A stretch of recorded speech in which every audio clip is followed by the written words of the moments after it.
hello, the bishop area. After I call between 200 million, I will pay that one. I have the money to pay. And you don't have to doubt whether I'm going to go. Not me, but don't cook and make and cut into. I can have moon. The point in a better.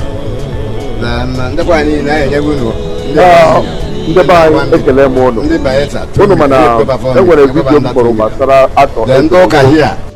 Ebona, then they donate go to the church, not other people. What a very wonderful kind gesture. Mana, there is better way to spend that money. In Achigwamna, the other last year, I think we got about 5 billion over the Lupu, Sikere and Mado.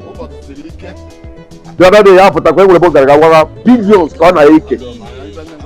it's not 1 year out of Ezonupo, they may argue as the highest or richest man in Igbo. 1 year and a drag here. It's obvious. Mapon Zenko, Cubana, Chief Priest, we want this guy. Macro Charis.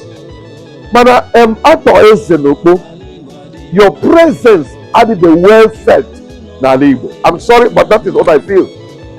Ekwenda na ewere na ekesa ndị mmadụ dịka APC government ga na ndị agụụ na agụ ndị mmadụ adịghị akpanye ha cup rice ka ha rie nri. All he may display. We don't need palliative. We need people to get a job. Look at the way I am here with a workshop. This kind of place, you can open a workshop of this nature. Umaki be war. Umaki be apota. Geho asimoke na eme parent shop. Whatever to ordinary 50 million naira from the 200 million in the Umaki be parent workshop of this nature. They war because they when them na no money to establish. I have so many of them in my file. And when them chemists, no ordinary 5 million to start chemistry. And when I have them in my file, I now crack a brain how to raise money to them to start. Reduce unemployment, reduce kidnapping and notice in that now. But I break on the boom, boom, boom. You know, have 10,000 in a church. Tomorrow, why not teach them how to catch a fish than to be given the fish to eat? So after this, when I never billionaire in Igbo, one na abari in the Madeko, mana industry, like a some of you go to church asking, oh, a pastor, there are go na, or other church, say, war industry. When I get a problem, so one night I need industry, none of same industry. All pastors. Don't bring church, bring industry. One is the no go bring Iran industry. Let our youth have job. Look at this environment. Somebody owns it. Even in America here, somebody can make now have very good money when you have a shop of this nature. You know, go to the best. Teach us how to make the money. If you know how you made it. Teach us.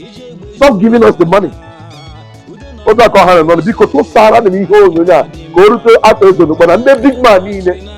Kahabiko, Yunanyaka, Nanambara, Chineka Gosgulu, the richest in Igbo.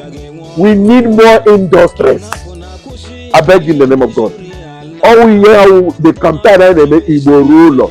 Igbo man are business oriented. Give us business in Igbo. And we don't know what that day. Kidnapping our person. Igbo sorry Allah. We don't know what you is. Igbo ruler. I get this in Igbo. Humble Jovika. Because who started me here? You know God that viral. I want to know so now this channel in our work, but because you don't can follow or subscribe. I love you guys. Bye bye. Ndị Malaysia, ndị Indonesia, biko batu ụlọ ka anyị rụọ n'orikwa shasha bụrụ ụwa niile gbuo jaja rute n'ụlọ anyị mecha ọ ga-achacha.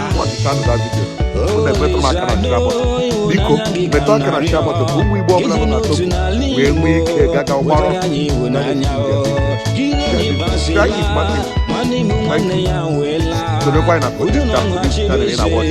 make sure you follow. God bless you.